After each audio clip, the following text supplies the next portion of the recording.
No le iba a decir problema. Así es que con ese mismo ánimo, quiero que esta noche disfrutemos un hermoso tiempo. De verdad, yo tengo una expectativa, hermano. Yo traigo lo que tengo escrito, pero no sé lo que el Señor va a hacer. Todo comienza como un pensamiento. Hoy usted se levantó y dijo, voy a hacer esta cosa y voy a hacer el otra. Tal vez de esas cosas, la mitad hizo.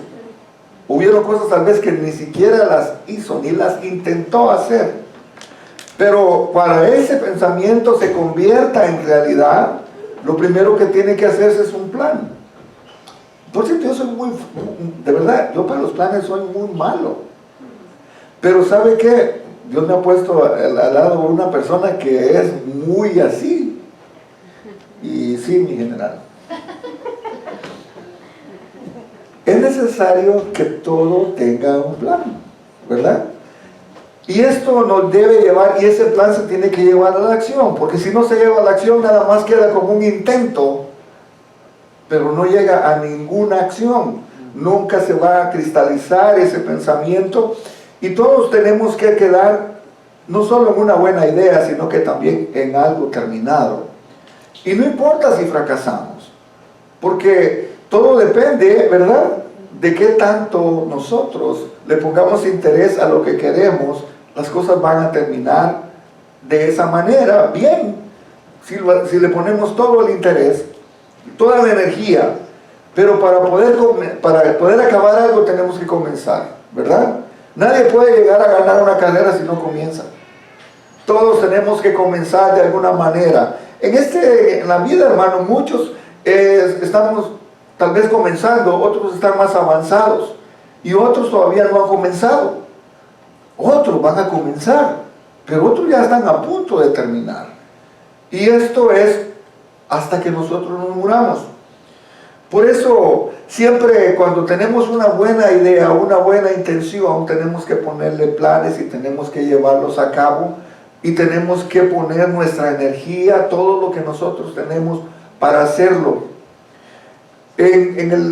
Yendo a lo que es la historia de que estos hombres de Dios en la Biblia nos dan un ejemplo de que no solo quedó en la idea, en el pensamiento, sino que lo hicieron.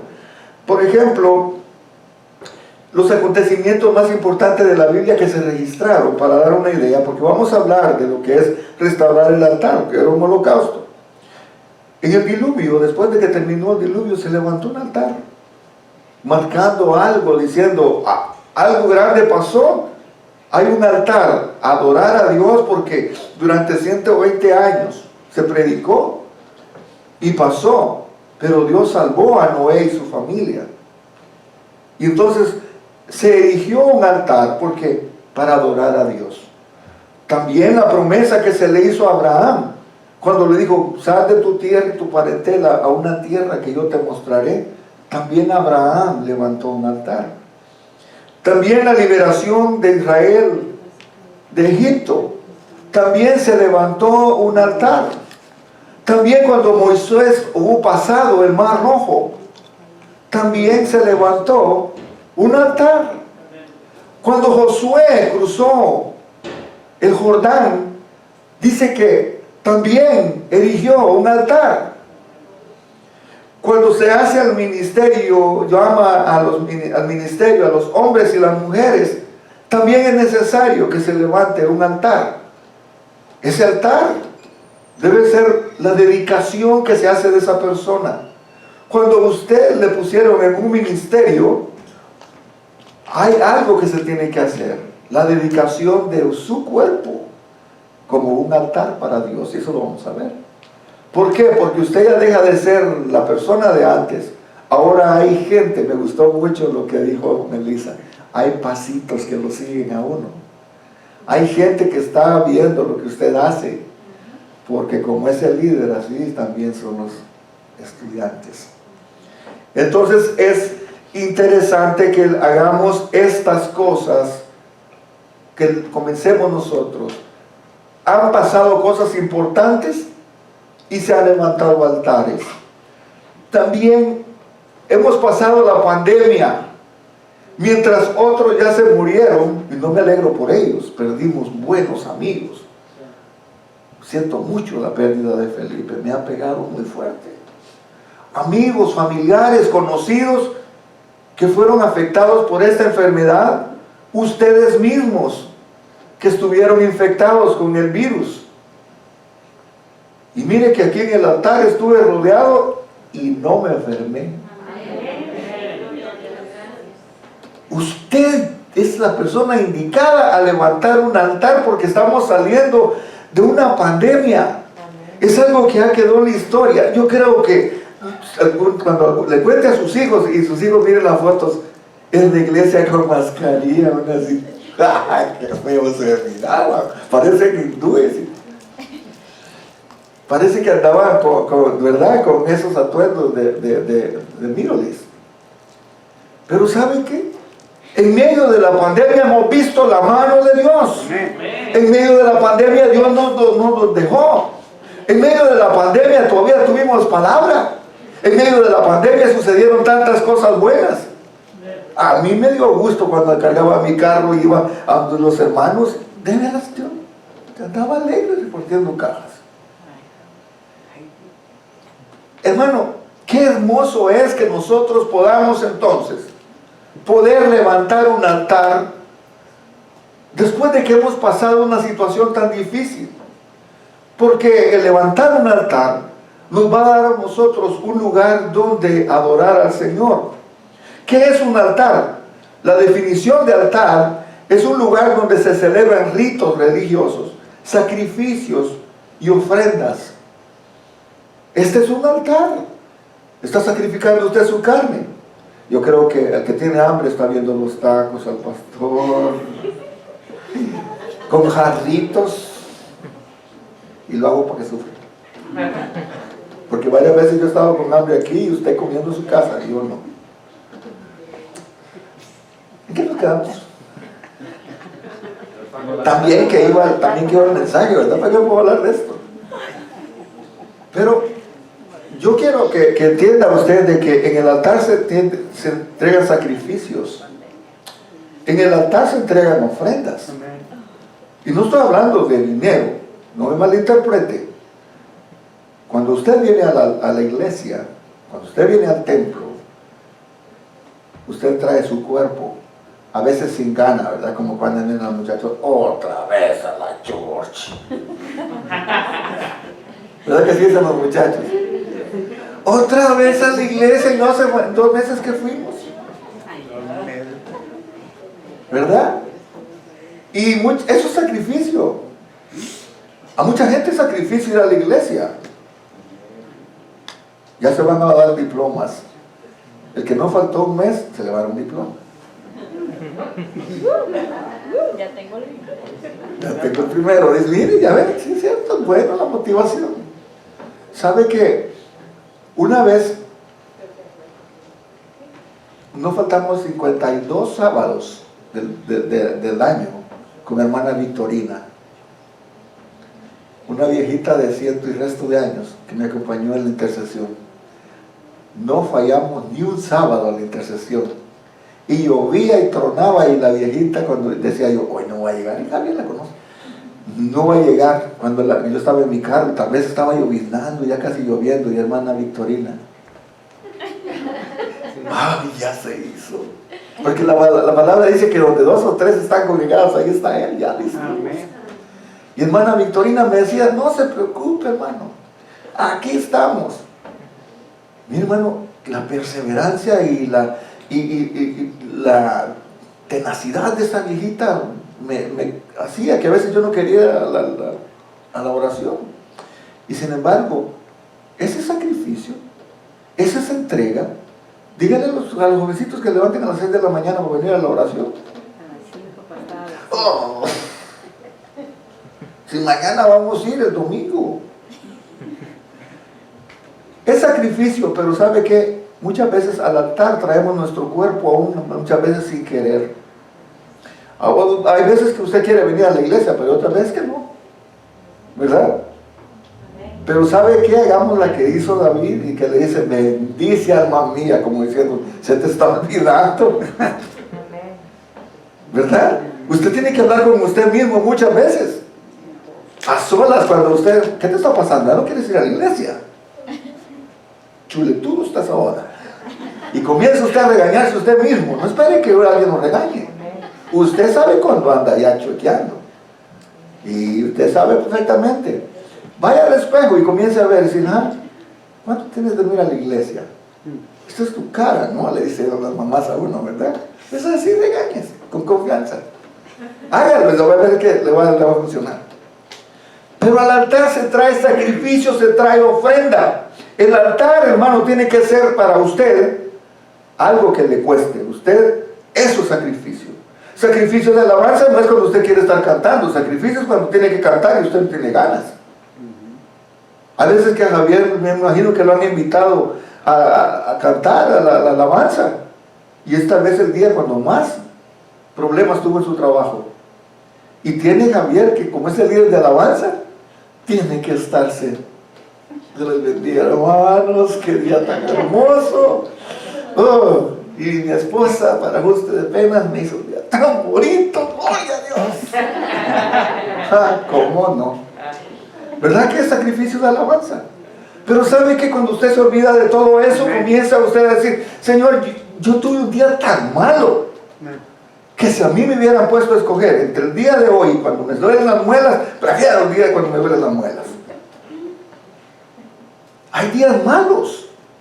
Y eso, hermano, tiene que ser, no me estoy saliendo del tema, sencillamente yo lo quiero llevar a que eso es una realidad en nosotros. Venir al altar y presentar sacrificio no es fácil, pero tiene que tomarse los pasos para que cuando vengamos al altar, cuando vengamos a la iglesia, sacrifiquemos muchas veces aunque no nosotros lo sintamos. A veces usted no va a querer venir a la iglesia, dígase y propóngase, voy a ir a la iglesia, solo por darle en la torre al diablo. Y mire usted, viene la gente ahí toda despeinada, pero viva. Aquí no nos vamos a fijar en eso, no se preocupe. Si viene con gorros, pues no hay problema, escuche la palabra.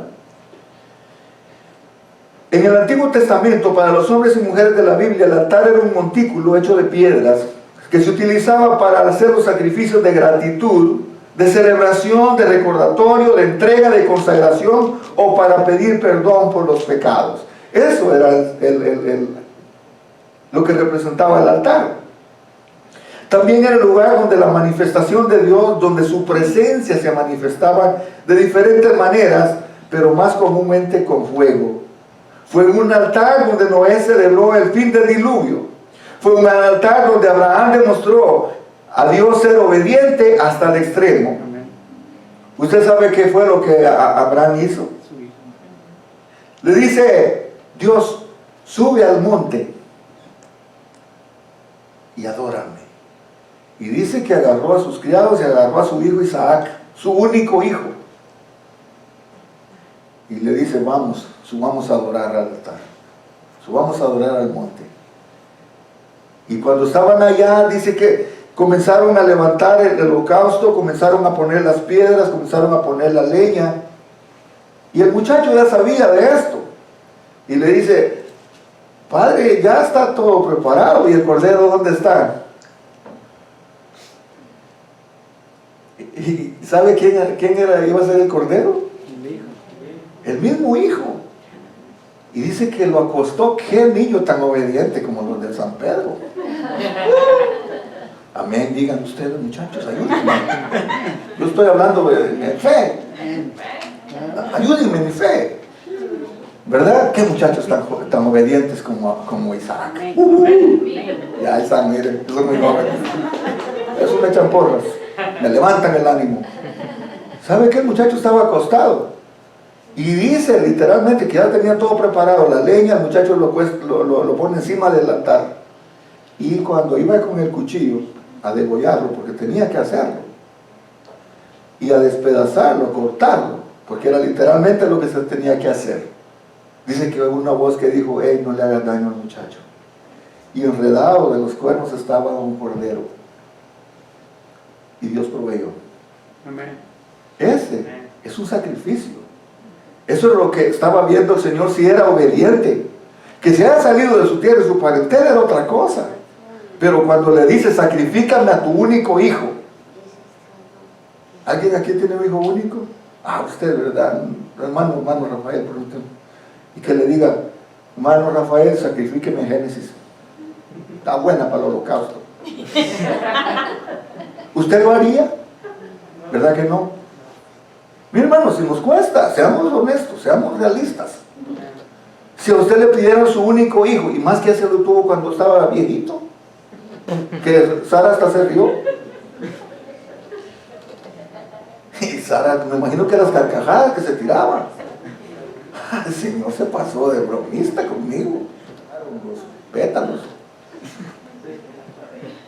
Hermano, que nos cuesta mucho obedecer al Señor. Pero sabe, Dios quiere y nos prueba de esta manera, porque la obediencia, hermano, aquí la podemos ver nosotros como Abraham obedeció a Dios. Y aún a consta de ya matar a su hijo. ¿Hasta qué punto era capaz? Dios proveyó. Dios no va a hacer. Él sabía perfectamente que si Dios se lo estaba pidiendo es porque Dios le iba a dar otro. Esa era la convicción que tenía Abraham. Si Dios le está pidiendo algo, no duden en darlo, porque el Señor se lo va a proveer. No duden en darlo. Dios es fiel. Amén.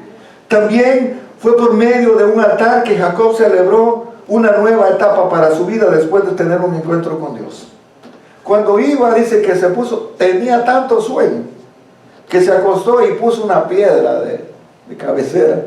Y dice que ahí dormido él soñó que ángeles subían y ángeles bajaban. Y de ahí viene ese canto, ángeles subían, ángeles bajaban, para la gloria de Dios. La que Jacob veía. Así es, no creas. Todavía me recuerdo de los coros.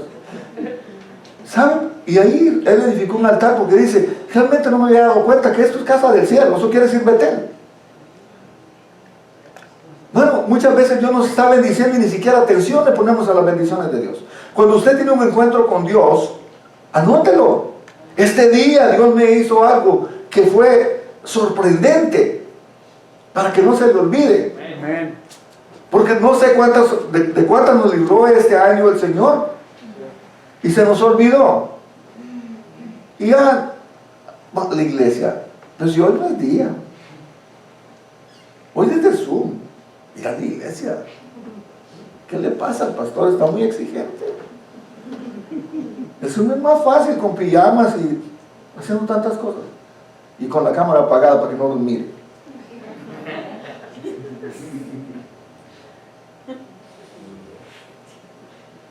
Pero sabe que esos también eran lugares para la manifestación de Dios. Dios se mueve, hermano, cuando usted es obediente.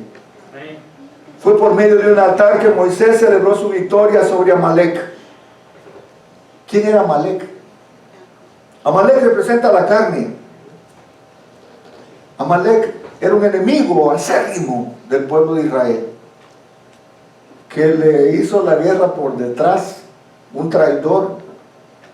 Y por eso es que le dijo que eliminara a todos los de Amalek. Él celebró en un altar, Moisés celebró la victoria sobre Amalek. Fue por medio de un altar que Josué agradeció a Dios su victoria sobre Ai. Allí, ahí está. Fue por medio de un altar que Gedeón celebró su encuentro con Dios. Todos estos hombres celebraron. La forma de celebrar de ellos es levantando un altar para Dios. Después de ver la misericordia y la mano de Dios, estos hombres levantaron altar para Dios. Entonces para nosotros tiene que ser lo mismo. Tenemos que restaurar nuestro altar, porque muchas veces descuidamos nuestro altar. Llegó la pandemia y todo se nos hizo una rutina. Nuestro altar se arruinó y eso es lo que vamos a ver. En esos altares se hacía entrega, celebración, un nuevo comienzo, un nuevo pacto, una consagración. El altar ha formado parte de la vida entre el Dios y su pueblo y Dios. O sea que no podemos ignorar, hermano, que el altar se necesita estar siempre en buenas condiciones. porque ahí se nos va a manifestar Dios. Porque Dios va a hacerse presente cuando nosotros tengamos las condiciones necesarias en nuestro altar. Si el altar no está ni preparado, ¿dónde se va a manifestar? Tiene que estar el altar preparado. De la manera como se hacía el holocausto, ¿verdad? Se levantaban, por ejemplo, muchos se levantaron las 12 piedras que representaban cada tribu del pueblo de Israel. ¿Cuántas piedras tuviéramos que levantar nosotros entonces en representación de 12 meses que el Señor nos ha librado? De 12 meses que el Señor nos ha guardado. De 12 meses que el Señor no nos ha dejado de dar de comer. Que no nos ha faltado para pagar lo que necesitamos. Y a veces cuando ya pensamos que ya no alcanza y nos viene algo extra, dice usted, ah, Señor sabía que tenía necesidad. Exactamente lo que le estaba pidiendo. Ese es Dios. Imagínense, Él es el dueño del oro y la plata. Ese canto decía que no podemos venir a impresionar al Señor con nada. Él lo que quiere ver que nosotros estemos dependiendo de Él. Decir, ay, mi hijo, cómo me necesita. ¿Verdad? Uno se siente bien como padre cuando el hijo viene y le dice, papi, fíjate que necesito esto. Porque bien pudiera pedírselo a otra gente y una vergüenza que le diera al padre, ¿verdad? Pues es lo que pasa con el Señor. Cuando usted teniendo un Dios tan bueno, va y le pide a San Caralampio, a Santa Cachucha. Porque hay mucha gente que le anda pidiendo otras cosas, pero no le pide a Dios. ¿Sí me entiende el concepto? Porque muchas veces ofendemos a Dios cuando no venimos y le decimos, Señor, yo necesito esto, yo te necesito. Necesito sentir tu presencia, necesito alabarte, necesito glorificar tu nombre, necesito no ser malagradecido, Señor. Porque esas son cosas que a Dios le agrada, decir, ay, mi hijo, cómo me necesita. Eso es ser pobre de espíritu. Eso es ser pobre. Necesitamos de Dios siempre. En la actualidad, hermano, viendo todas estas características, el altar nuestro somos nosotros. Donde usted va a un altar, y usted puede decir, qué altar tan hermoso. Grandote el altar, ¿verdad? Otros altares más chiquitos, pero son altares. Usted, donde esté, Dios va a hacerse presente. Amén.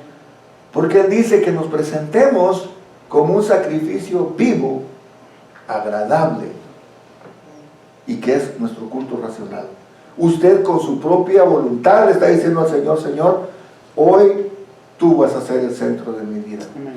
Hoy, Señor, la gloria te la voy a dar. Hoy, aunque me salga todo mal, yo no voy a ver las circunstancias, porque yo voy a ver al Dios que está sobre las circunstancias. Tal vez los muchachos no hicieron caso, pero Señor, yo los bendigo, porque el día de mañana van a tener hijos y la van a pagar. Y usted descanse en el Señor, sin necesidad de estar profetizando el día que te cases y el día que tengas niños. Usted sabe que ya viene. Eso va a venir. El altar entonces de nosotros tiene que estar preparado todo el tiempo. En este momento somos nosotros, hermano. Desde el momento que somos restaurados, somos perdonados, ya sabemos que podemos ser un altar para que el Señor se manifieste en nuestras vidas. Ahora, ¿cómo está su altar? ¿Tiene un altar en su vida? Hay muchos que han levantado altares a otras cosas. Y sabe que eso es lo que a Dios le desagrada. Que se levantan altares. Muchas veces se levantan altares al trabajo, se levantan altares al carro, se levantan altares a los hijos, al esposo, la esposa. Y Dios no está en esos altares. Dios está ignorado. Pero ya es tiempo que nosotros pongamos a quien tiene que estar en el altar, que es a nuestro Señor. En Primera Reyes 18 al 30 dice, el altar de Jehová estaba arruinado. Yo quiero que vaya conmigo a Primera de Reyes 18 del 17 al 21. Ahorita vamos a comenzar el mensaje. Nada más di la introducción.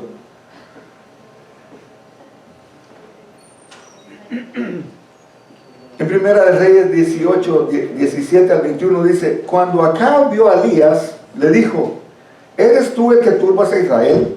Y le respondió: yo no he turbado a Israel, sino tú y la casa de tu padre, dejando los mandamientos de Jehová y siguiendo a los Baales. Envía pues ahora y congrégame a todo Israel en el monte Carmelo, y los 450 profetas de Baal y los 400 profetas de Acera, que comen de la mesa de Jezabel. Entonces Acab convocó a todos los hijos de Israel y reunió a los profetas en el monte Carmelo. Y acercándose Elías a todo el pueblo, dijo: ¿hasta cuándo claudicaréis vosotros entre dos pensamientos? Si Jehová es Dios, seguidle, y si Baal, id en pos de él. Y el pueblo no respondió palabra. ¿Qué es lo que está diciendo? ¿Qué me dice esto a mí? Que el altar estaba arruinado. No había altar para el Señor, había altares para otras cosas. Si usted lee todo el capítulo, se va a dar cuenta de que a Dios ni siquiera se tomaba en cuenta. Elías se presenta en una situación caótica para el pueblo de Israel. Acab era un rey malo. Acab hacía todo lo malo, porque su esposa Jezabel era una mujer muy mala, que lo había llevado a adorar a los Baales, que había adoración a otras cosas, pero menos, oiga, pero menos a Dios. El altar estaba en ruinas. En otro momento había un altar en perfectas condiciones, funcionando, pero algo había sucedido. Algo hizo que ese lugar fuera descuidado, abandonado, que acababa siendo arruinado. ¿Qué es una ruina? Según el diccionario dice, el término ruinas es usado para describir los restos de arquitectura humana, estructuras de alguna vez fueron un todo, pero que se han arruinado parcial o completamente debido a la carencia de mantenimiento o a los actos deliberados de destrucción. Los desastres naturales, las guerras y la despoblación son las causas más comunes que llevan a una edificación a las ruinas. Eso es lo que dice el diccionario. O sea, ese altar estaba en ruinas. O sea, que había habido un altar, que allá había una construcción, pero que se había olvidado. Había habido negligencia en el cuidado. No había habido mantenimiento y estaba en ruinas. ¿Qué puede arruinar un altar? Por eso la pregunta es: ¿cómo está el altar de su vida? ¿Está su altar arruinado? ¿Qué ocurrió? ¿Qué cosas pudieron haber provocado que un altar de oración, adoración esté arruinado? Tal vez guerras, conflictos familiares, tal vez pleitos, tal vez relaciones no muy agradables, cosas que han traído la búsqueda espiritual. Antes era: yo quiero estar, quiero hacerlo, ahora ya no quiero. Eso es que está en ruinas. Que hubo un tiempo, una necesidad, un deseo, donde yo disfrutaba el ir a la iglesia, donde para mí era necesidad decir: no, yo quiero estar en la casa del Señor. No tenía que llamarme, tenía yo el deseo de estar siempre en la casa del Señor, viendo a mis hermanos, teniendo esa comunión y esa relación. Y sin embargo, ya ahora, ay, a la hermanita otra vez, y tanta cosa que es, y diciéndome textos, ¿verdad? Y hermano, es porque el altar está en ruinas. Los desastres naturales, como una enfermedad, hay gente que ha perdido seres queridos en esta época de pandemia. Usted puede ver gente que está bajo depresión, gente que está en ansiedad, con afán, y por tanto afán tiene y se le olvida que el que está a cargo de la ansiedad está esperando que le diga: Señor, te necesito. Que estoy confiando más en lo que el doctor me diga que en lo que el Señor puede hacer por mí en ese momento. ¿Se recuerda cuando Pedro se estaba ahogando? Que iba caminando y de repente le dice, Señor, sálvame que perezco. ¿Y qué es lo que el Señor le dice? No lo criticó. No lo criticó. Sencillamente fue, lo levantó. Después y le dijo, hombre de poca fe, ¿por qué dudaste? También que ibas chulada de hombre caminando en el agua. ¿Verdad? Si fuera El Salvador. Chulada de hombre caminando en el agua. Pero muchas veces dejamos de practicar por quitar la mirada del Señor. Comenzamos a depender más de lo que nosotros podemos hacer, de nuestras propias fuerzas, y comenzamos a quitar la mirada del Señor, y nuestro altar poco a poco se va deteriorando y va quedando en ruinas. Aquel hombre que dependía de la oración ya no ora. Aquel hombre que le gustaba leer la palabra ya no lee. Aquel hombre que le gustaba tener una bonita relación con sus hermanos ya se esconde. Le pasa las de Adán, ¿verdad? Que nadie lo estaba. Mire, Adán estaba solo, yo no sé qué onda con Adán. Adán andaba solo y se esconde y le dice el Señor, Adán, ¿dónde estás? Y Adán se escondió. Y muchas veces así nos pasa, porque nosotros mismos, nuestra propia conciencia nos acusa. Pero ¿sabe que cuando usted hizo algo eso, mejor diga, Señor, ¿quién me ha fallado? Mejor decir, ¿sabe qué? Yo, de verdad, yo no me siento mal, pero aquí estoy. Hay gente tan honesta, hermano, que se alaba la honestidad. Gente que dice, la verdad yo no quería venir a la iglesia, pero aquí estoy. Hay gente tan honesta, ¿verdad? ¿Sabe que yo conozco una persona tan honesta? Gael. Yo varias veces le he preguntado a Gael, Gael, ¿cómo estás? Bien. ¿Te has portado bien? Más o menos. No anda con rodeos. Y él sabe perfectamente. Otro fuera dijera, primero mira a la mamá para ver si la mamá aprueba, ¿verdad? No, pero él dice, más o menos. Muchas veces Dios quiere esa intimidad con nosotros. El problema es que nuestro altar está arruinado y no tenemos comunicación ni comunión con Dios. Pero Dios quiere restaurar nuestro altar. Y para que vea las consecuencias de tener un altar dañado. Primero es que vemos eso cuando Acab vio a Elías. Acab era el rey. Y que vio a Elías y le dice, ¿eres tú el que turba a Israel? Mire qué hombre tan ciego. Este hombre realmente estaba tan ciego que pensaba que Elías era el que andaba haciendo el problema cuando era su misma esposa. Era la que lo había metido en tanto problema. ¿Y qué es lo que le dice Elías? Y le respondió, yo no he turbado a Israel, sino tú y la casa de tu padre, dejando los mandamientos de Jehová y siguiendo a los Baales. Es como que si usted, después de tener una relación con un Dios poderoso, real y todo, y usted comienza a ir a hacer las cosas que hacía antes. No tiene sentido, ¿verdad? Porque si usted ya conoció algo mejor, ¿por qué regresa a lo que usted decía? Ya ese mundo cochino que no sé qué. Y ahora revolcándose, queriendo regresar. ¿Sabe cómo lo dice el apóstol Pedro? Es como la puerca lavada queriendo volver al lodo. Así dice el apóstol Pedro. Y yo se lo estoy pasando nada más así. Pero así nos pone el apóstol Pedro, diciendo que la persona que quiere volver, así como estaba este hombre, que se había ido detrás de los Baales, después de conocer a un Dios poderoso, en esta condición estaba, porque iba siguiendo a dioses que eran paganos. Y él le dice, envía pues ahora y congrégame a todo el pueblo en el monte Carmelo, y los 450 profetas de Baal y los 400 profetas de Acera. O sea, para eso se necesita demasiado valor. Un solo hombre contra 850 hombres. No, si solo de ver el número ya se intimida uno, ¿verdad? Imagínense que aquí, mire hermano, aquí hay de cuenta como 4 o 5 congregaciones de aquí, serían 850. y yo solo.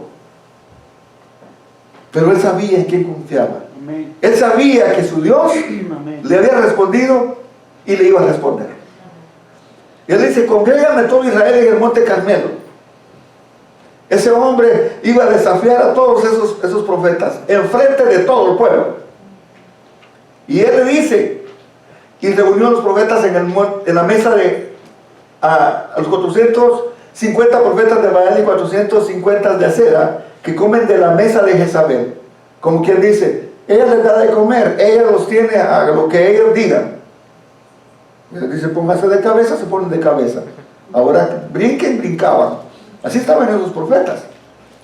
Pero ¿qué es lo que dice? Entonces Acab convocó a todos los hijos de Israel y reunió a los profetas en el monte Carmelo, y acercándose Elías a todo el pueblo, dijo, ¿hasta cuándo claudicaréis? Es como quien dice, ¿hasta cuándo se van a decidir? Si van a servirle a Dios, háganlo bien. Así en guatemalteco. Y si no, pues sírvanle al otro.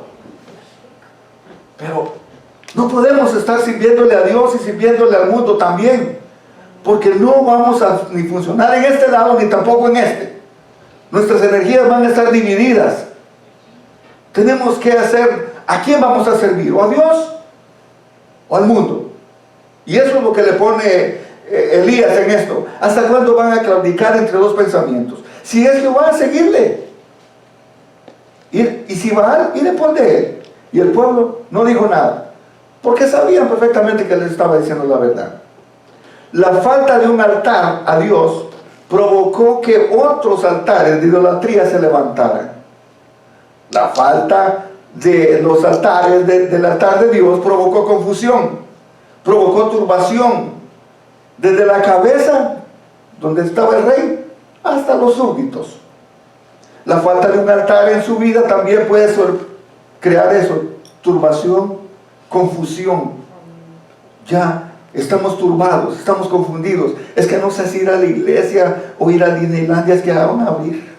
Y con las ganas que tengo, es que la pandemia me ha detenido, no porque a mí me encanta Disneylandia. Y mucha gente está en eso, claudicando entre dos, voy a la iglesia o voy a otro lado. Hermano, y es tiempo que nos decidamos. No podemos estar, ya la pandemia está pasando. No pongamos de pretexto eso, porque el enemigo nos escucha. ¿Quieres que te alargue un poco la mala pandemia? Por lo menos otro año, ¿verdad? Ya no. Eso es honestidad. Mire, puede ser que el altar que sea levantado es a la comodidad de la televisión, al trabajo en exceso, el dinero, incluso a la familia. Cuando descuidamos el altar, no solo turbamos nosotros, sino también turbamos a otros. Confundimos y estamos descuidando nuestra fuente de bendición, nuestro altar con Dios. Por eso la pregunta es, ¿cómo está tu vida? ¿Te cuesta sentir la presencia de Dios? ¿Hay turbación en su hogar? ¿No levanta la cabeza en su familia, en su economía? ¿Cómo está el altar devocional? ¿Cómo está mi búsqueda del Señor? No, la pandemia está todavía, pero eso no quiere decir que no podamos leer la palabra del Señor. Eso no quiere decir que dejemos de hacer muchas cosas que se pueden hacer en la intimidad en la casa. Por eso Elías restauró el altar en Primera Reyes 18:30, y ahí lo vemos. Dice: entonces dijo Elías a todo el pueblo: acercaos a mí. Y todo el pueblo se le acercó y arregló el altar que estaba arruinado. Elías hizo lo que tenía que hacer alguien antes, y Elías fue el que comenzó, restauró el altar. Dice que preparó el holocausto, lo vemos después. Elías restauró el altar, el que estaba dañado. Ya Dios no era el rey de Israel, eran otros los ídolos que se habían levantado. Pero él comienza el altar de Dios. Al contemplar el altar, lo primero que vemos es que estaba arruinado. Lo segundo que vemos, que el altar era de Dios. Se necesitaba un altar de Dios. Hoy en día se levantan muchos monumentos en honor a hombres, personas de modo de un recordatorio. Usted ha visto que están levantando estatuas, ¿verdad? En todos lados se levantan estatuas, monumentos, pero nunca estamos viendo que hay hombres que se están defendiendo su fe. Más nos estamos haciendo al otro lado que ellos se hagan al nuestro. ¿Por qué? Porque nuestro altar no está tan fuerte como para decir, no, yo sé. En esta convicción, como decía Elías, si Jehová es Dios, hay que servirle. Y si Baal es Dios, síganle. Pero tenemos que hacer un hasta aquí y decir, bueno, restauremos el altar. Seamos Elías en este tiempo. Elías que restauren el altar. Primero porque ahí vamos a presentar nuestra adoración. Ahí vamos a presentar nuestras ofrendas. Ahí vamos a presentar nuestro tiempo para Dios. Lo que motivó a Elías a arreglar el altar fueron dos cosas: que estaba arruinado, y lo más importante, que era el altar de Dios. No era su propio altar. Estamos hablando en el miércoles, ¿verdad? Que hay gente que levanta altares para que digan, ay, miren qué gran predicador. Y ahora ya se anuncia gran campaña de sanidad divina, milagros y tantas cosas. ¿Y quién sana a quién? Le voy a poner un ejemplo. Cash Luna, no se menciona que ande en la pandemia sanando a la gente de COVID. Por decir algo, yo no estoy, nomás le doy un ejemplo. Porque esa gente que se anunciaba con grandes milagros, sanidad divina, ¿dónde están? Hermano, ya no le dan honor al Señor, sino que los honores, los altares, ellos están puestos y sentados en los altares. Y Dios no quiere que nos pase eso a nosotros. Si algo, vamos a darle la gloria y la honra, que sea Dios. Que sea Dios el que esté sentado en nuestro altar. Y que sea Dios el que se lleve la gloria y se lleve la honra. Porque al final de cuentas, Él es el que le va a pedir cuentas a usted. Y todo lo que hacemos, lo hacemos para el Señor. No era el altar de fulanito. Ay, miren qué bonito el altar de fulano. Ya, no le toquen ese altar. Y gente que se sienta en el trono, y es el lugar de Dios. Cuando descuidamos el altar de la oración, nuestras vidas, no estamos descuidando nuestro altar, estamos descuidando el altar de Dios. Esa es la diferencia de otros altares. Nosotros le robamos a Dios su tiempo, su derecho de estar con nosotros. ¿Y qué significa esto para mí?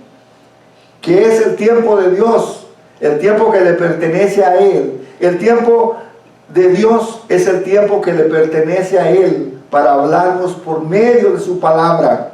Es el tiempo que le pertenece a Dios para estar con nosotros. Elías restauró el altar de Dios, no su propio altar. Y eso es bonito. Dice que él levanta el holocausto, prepara el altar y comienza a hacer el procedimiento. Él sabía que se tenía que presentar una ofrenda en el altar. Y él le dice a ellos también, hagan ustedes lo mismo. Ellos levantaron también su altar. Pero mientras Elías lo estaba dedicando el altar a Dios, ellos lo estaban haciendo a sus dioses. No dice qué distancia tenía entre altar y altar. Pero una cosa interesante es, y yo quiero que vaya conmigo y se imagine esto. Imagínense, en este lado estaba Elías, como cuando anuncian los boxeadores, ¿verdad? En esta esquina, Elías, solito. Y en esta esquina, 850 profetas.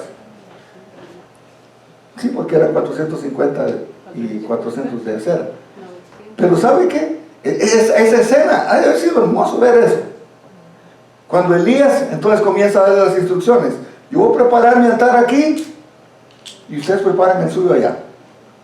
Elías lo hizo, preparó su ofrenda y la preparó allí. Y a ellos todavía le dio tiempo, porque me imagino que fue temprano.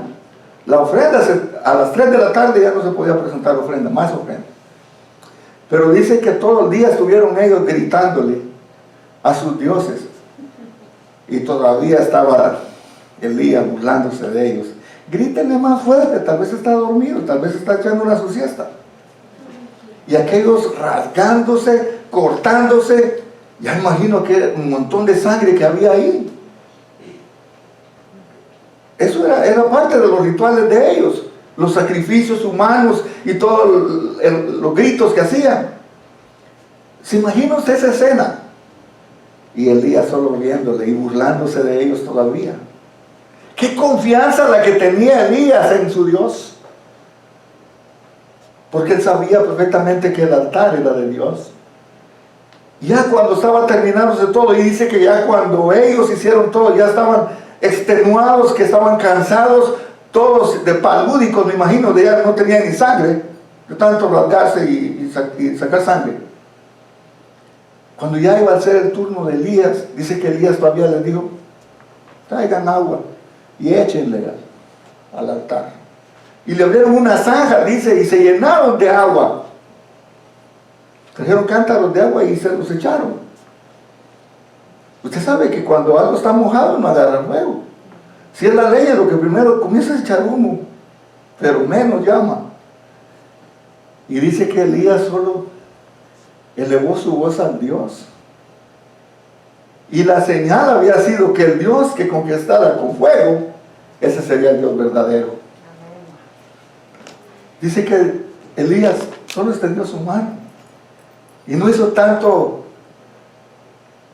bulla, y dice que descendió fuego del cielo, consumió el holocausto, y hasta el agua que estaba en la zanja fue lambida.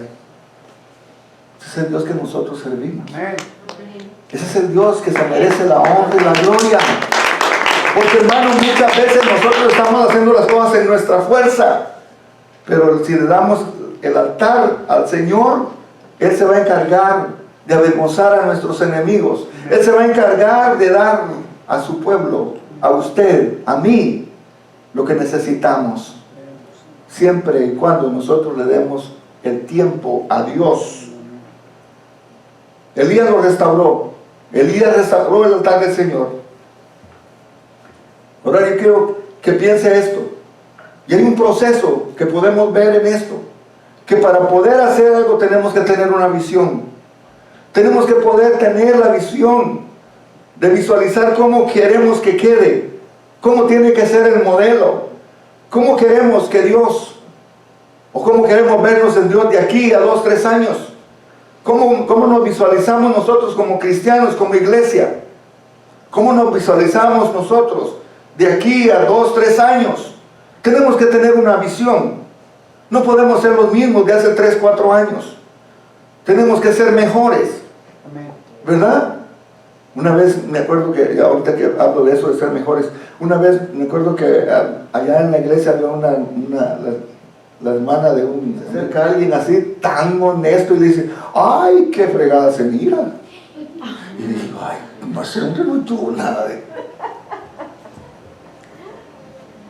Imagínense qué palabras. Y así puede decir la gente, pero qué mal se ve, si antes tan cristiano que era. O sea, ¿cuál será? ¿Será que nuestra vida va de retroceso o vamos de victoria en victoria y de poder en poder? Amén. Todo depende qué es lo que tengamos nosotros en nuestro altar. ¿A quién le estamos dando la prioridad? La visión es importante porque ¿cuál es el horario que vamos a tener para darle al Señor? Yo le sugiero que en la mañana haga su tiempo devocional, porque todavía no ha visto a ninguno en el tráfico, y esos del tráfico sí que lo prueban a uno. ¿Alguno ha tenido alguna experiencia? Ay, esos del tráfico. Digo, Señor, ¿por qué los soltaste todos al mismo tiempo? Yo tan tranquilo que voy, y todavía se me quedan viendo como yo, y yo voy tranquilo, ¿verdad? Hermano, denle el mejor tiempo al Señor, que es el de temprano. Ya quienes dicen, yo mi devocional lo voy a hacer cuando venga del trabajo. Viene cansado, viene fatigado, y lo menos que se le va a ocurrir, agarra la Biblia y así, ¡pum! Cuando despierta, dice, Salmo 91, dice aquí. Denle el mejor tiempo al Señor. ¿Sabe que diezmar en la mañana? Su tiempo. Bien, tiene su tiempo.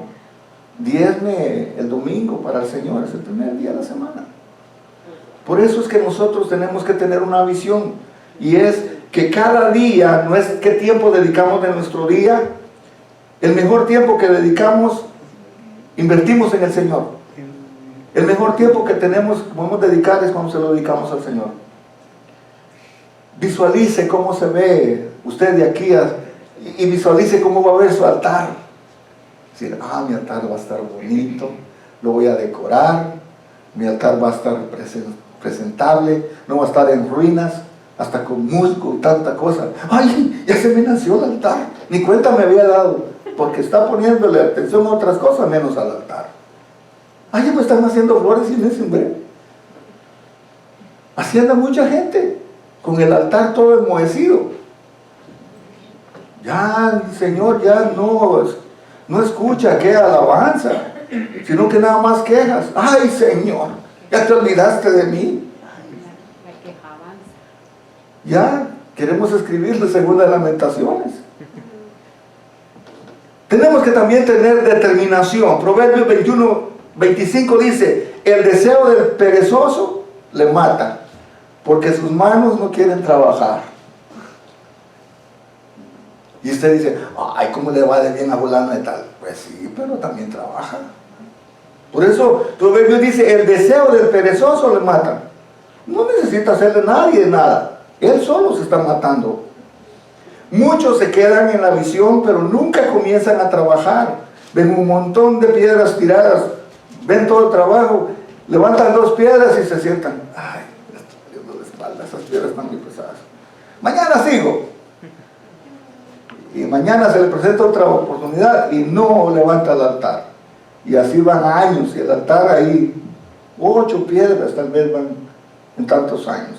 Tenemos que tener determinación para que el altar se comience y se termine. También hay esfuerzo. Primera Reyes 18, 31, 32 dice, y tomando Elías 12 piedras, conforme al número de las tribus de los hijos de Jacob, el cual había sido dada palabra de Jehová diciendo, Israel será tu nombre. Edificó allí con las piedras un altar en el nombre de Jehová. 12 piedras. Hermano, tenemos que, cuando Dios dice 12 es porque es 12. Ay, Señor, pero si con 10 ya está más o menos. Son 12. Cuando Dios habla, hermano, el tiempo de Dios es un tiempo perfecto.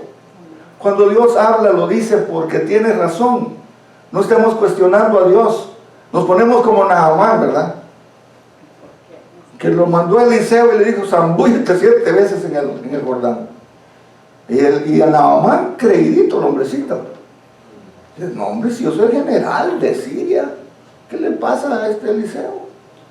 Pensé que me venía a recibir y que iba a decirme, iba a poner su mano y ni siquiera los a recibir, sino que nos mandó al criado y le dijo, dice mi patrón que te vas a zambullir 7 veces. Qué enojado Naamán. Lea la historia y se va a dar cuenta. Y dice, no hay mejores ríos allá en Siria.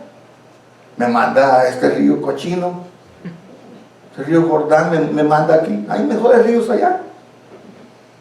Y le dice, y si solo esto te ha dicho el siervo de Dios, estás leproso, estás todo sarnoso. Y si te pidiera otra cosa no lo hicieras. Mire que hasta más sabios estaban los criados. Y le dice, solo se te dijo que te metieras 7 veces. Y se metió la primera. Ya me imagino la cara de ese general. Empurrado. Y se metió la primera, ¿verdad? Ya decía yo. Pero, ¡pum!, la segunda. Pero ¿qué pasó a la 7ª vez? Dice que cuando salió del agua, su piel era como la de un niño. Imagínense, el milagro lo hizo el Señor, no por el agua, no por la voz del hombre, sino que por la obediencia. Aquí era 7 veces. Cuando cayeron los muros de Jericó también pasó lo mismo. No fue cuando el hombre quiso, sino que cuando Dios dijo. Hermanos, si el Señor nos dice algo, Él tiene la razón. Nosotros tenemos que obedecer al Señor. Lo mismo hizo Elías con el altar. restauró el altar y también requería esfuerzo. Muchas veces en el caminar cristiano requiere esfuerzo. Y esto, hermano, no es solo para ustedes, también lo vemos en nosotros. Muchas veces dicen, ay, ¿usted cómo no le cuesta? Y mucha gente dice así, ¿usted cómo no le cuesta? Si me viera a mí todo el tiempo trabajando y haciendo esto, ¿usted por qué tiene tiempo? No, no necesariamente. Se requiere esfuerzo. Se requiere sacrificio. Pero ¿sabe qué? Dios está en medio del sacrificio y Dios galardona el esfuerzo y el sacrificio que usted le hace. Hay que dejar las cosas que nos están robando el tiempo. Hay que comenzar a restaurar el altar que está abandonado, que comienza a agrietarse, que está arruinado. Yo en conclusión le puedo decir esto, hermano. El alma del perezoso desea y nada alcanza, mas el alma de los diligentes será prosperada. No sé cuál altar ha tomado más prioridad en este tiempo. Usted sabrá. Pero yo lo que sí le digo es de que si queremos ver vidas victoriosas, tenemos que levantar y tenemos que restaurar el altar. Yo personalmente, yo lo necesito. Yo necesito más al Señor, más que antes. Porque sé que lo que viene para la iglesia de San Pedro, va a venir más gente. Y más gente significa más trabajo. Más gente significa que vamos a tener que duplicar. Más gente significa que vamos a tener que trabajar más. Más gente significa que si aquí 40, 80 personas requieren esfuerzo, 120 cuando la iglesia se llene va a requerir más esfuerzo. Pero como la obra no es mía, sino que la obra del Señor, el altar que vamos a restaurar no es nuestro altar, sino que el altar del Señor. El Señor nos da la fortaleza. Podemos entonces ver que tenemos que tener visión y tenemos que tener determinación y tener esfuerzo. Si hacemos eso, Dios está de nuestro lado. Dios nos va a dar a nosotros una bendición como nunca la habíamos experimentado. Una bendición que va a sobrepasar lo que nosotros nos hemos imaginado. Porque Dios, hermano, está deseoso de que en su altar le adoremos. De que en su altar vengamos cuando estemos cansados. De que en su altar desafiemos como Elías pasó. Y yo le quiero invitar esta noche. No sé cuántos profetas de Baal le estén haciendo la guerra a usted en su trabajo, le estén haciendo la guerra en su familia, le estén haciendo la guerra los vecinos. No sé cuántos Baales se han levantado en contra de usted, pero esta noche el Señor le dice: yo voy a avergonzar a sus enemigos. Yo quiero que restaures mi altar. Yo quiero que tú me des la honra, porque yo lo voy a avergonzar cuando tú me des el primer lugar a mí. Yo quiero que pase. Si no quiere pasar, no se preocupe. Ahí donde usted está. Este canto está hermoso para la administración. ¿Qué es lo que dice? Como el siervo. ¿Tiene hambre usted? ¿Tiene hambre del Señor? ¿Tiene sed del Señor? Si ese es su caso, hermano, tenemos que hacer de esto una costumbre. Tenemos que hacer de esto un hábito. De cuando tenemos hambre, venir a llenarnos. El psicólogo también no le puede llenar su necesidad. Pero Dios conoce y Dios sabe por qué lo hizo. Dice: el vacío que siente usted, solo Cristo lo puede llenar, porque tiene la forma de Jesús. Y esta mañana el reto, usted quiere venir fácil. Además quiero que levantemos nuestras manos y que comencemos a alabar al Señor, a adorarle, que pasemos un hermoso tiempo, que hemos venido a disfrutar el tiempo con el Señor.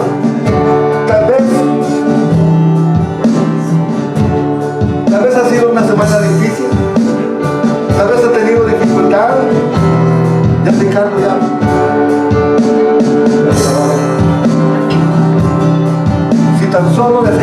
el Señor, Él se va a encargar. No es necesario que usted se esté sangrando y cortando y gritando. Sencillamente clama a Dios. Dice Jeremías 33:3, clama a mí y yo te responderé y te enseñaré cosas grandes y ocultas que tú no conoces. Yo quiero conocer lo que mis ojos no han visto. Me contaron de que San Pedro una vez fue una iglesia grande. A mí no me alegra eso. Me va a gustar cuando digan la iglesia ya no cabemos y vamos a tener que hacer el santuario aquí arriba para que podamos traer a nuestros amigos